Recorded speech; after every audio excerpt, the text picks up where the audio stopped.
Let's mic देश का मिजाज वेस्ट। नमस्कार। लेट्स माइक देश का मिजाज और खबरें वेस्ट से। राजस्थान के पूर्व मुख्यमंत्री अशोक गहलोत ने आज अपने इंतजार शास्त्र की 10वीं कड़ी में राज्य की भजनलाल सरकार से सवाल किया कि क्या निजी अस्पतालों की जेब भरने के लिए जयपुर के एसएमएस अस्पताल में 50 करोड़ रुपए की लागत से बने हृदय रोग संस्थान को जानबूझकर शुरू नहीं किया जा रहा है। गहलोत ने सोशल मीडिया पर वीडियो साझा करते हुए कहा कि संस्थान पूरी तरह से तैयार है, फिर भी फीता काटने का समय सरकार को नहीं मिल रहा है, जिससे आम लोगों को दिल के इलाज के लिए निजी अस्पतालों पर निर्भर रहना पड़ रहा है। उन्होंने इसे राजनीतिक बदले की भावना बताया और सरकार से जनता के स्वास्थ्य से खिलवाड़ बंद करने की अपील की। एसएमएस अस्पताल में हृदय रोग संस्थान। हृदय रोग आज तेजी से बढ़ती एक गंभीर समस्या बन चुके हैं। कोविड के बाद से हृदय रोग पीड़ितों की संख्या तेजी से बढ़ी है। आमजन को हृदय रोगों का विश्व स्तरीय उपचार उपलब्ध कराने के उद्देश्य से वर्ष 2022 में 5 अप्रैल को कांग्रेस सरकार के कार्यकाल में एसएमएस अस्पताल में तकरीबन 50 करोड़ रुपए की लागत वाले हृदय रोग संस्थान का शिलान्यास किया गया था। इस संस्थान में 250 बेड, 5 कैथ लैब और 5 मॉड्यूलर ऑपरेशन थिएटर बन गए हैं, जहां एंजियोग्राफी, एंजियोप्लास्टी और बाईपास सर्जरी जैसी उन्नत चिकित्सा सुविधाएं मरीजों को मिलेंगी। यहां सटीक एवं सुरक्षित उपचार हेतु रोबोट से एंजियोप्लास्टी की सुविधा भी होगी। राजस्थान में देर रात बड़ा प्रशासनिक फेरबदल किया गया है। राज्य सरकार ने 65 आईएएस अधिकारियों के तबादले कर दिए हैं। जयपुर कलेक्टर डॉक्टर जितेंद्र कुमार सोनी को अब सचिव मुख्यमंत्री और सूचना एवं जनसंपर्क विभाग का जिम्मा सौंपा गया है।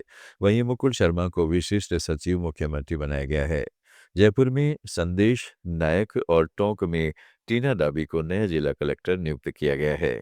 डॉक्टर जोगाराम को पंचायती राज और राष्ट्रीय स्वास्थ्य मिशन की जिम्मेदारी दी गई है, जबकि राजन विशाल को जल जीवन मिशन सौंपा गया है।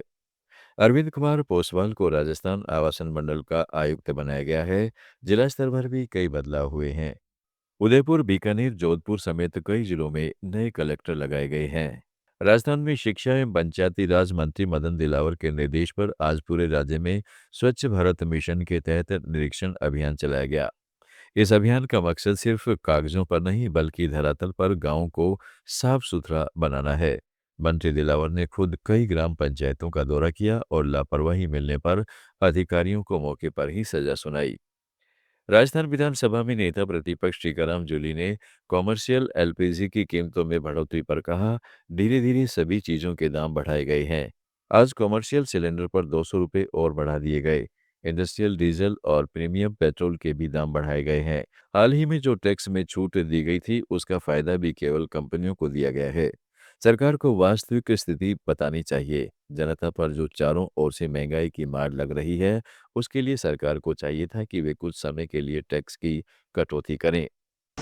देखिए, इन्होंने धीरे धीरे करके सभी चीजों के अंदर रेट बढ़ाए हैं। पहले रसोई गैस का जो सिलेंडर आता था उसमें 60 रुपए बढ़ाए, फिर कमर्शियल सिलेंडर के अंदर भी लगभग 150 रुपए बढ़ाए, अब 200 रुपए और बढ़ा दिए हैं। उस पे लगभग 350 रुपए महंगा कर दिया है। और आप देखें तो इंडस्ट्रियल जो डीजल आता है उस पर 22 रुपए बढ़ा दिए, प्रीमियम पेट्रोल आता है उस पर 2-2.25 रुपए बढ़ा दिए। और यही नहीं, जहां भी मौका मिला है सरकार ने गुपचुप तरीके से रेट बढ़ाने का काम। गुजरात में सूरत की नॉयलॉन के कपड़े बनाने वाली एक फैक्ट्री में आज सुबह आग लग गई। आग की लपटें खिड़कियों से बाहर निकलती दिखाई दी।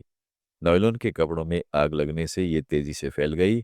दमकल गाड़ियों द्वारा आग बुझाने का काम जारी है। आग लगने का कारण अभी तक पता नहीं चल पाया है। इससे पहले मंगलवार सुबह सूरत के ही लिम्बायत इलाके की एक आवासीय इमारत में आग लगने से एक परिवार के 5 सदस्यों की मौत हो गई थी। सुप्रीम कोर्ट ने अहमदाबाद में पिछले साल जून में हुए एयर इंडिया विमान हादसे को लेकर दाखिल जनहित याचिका पर सुनवाई से इनकार करते हुए इसे खारिज कर दिया है।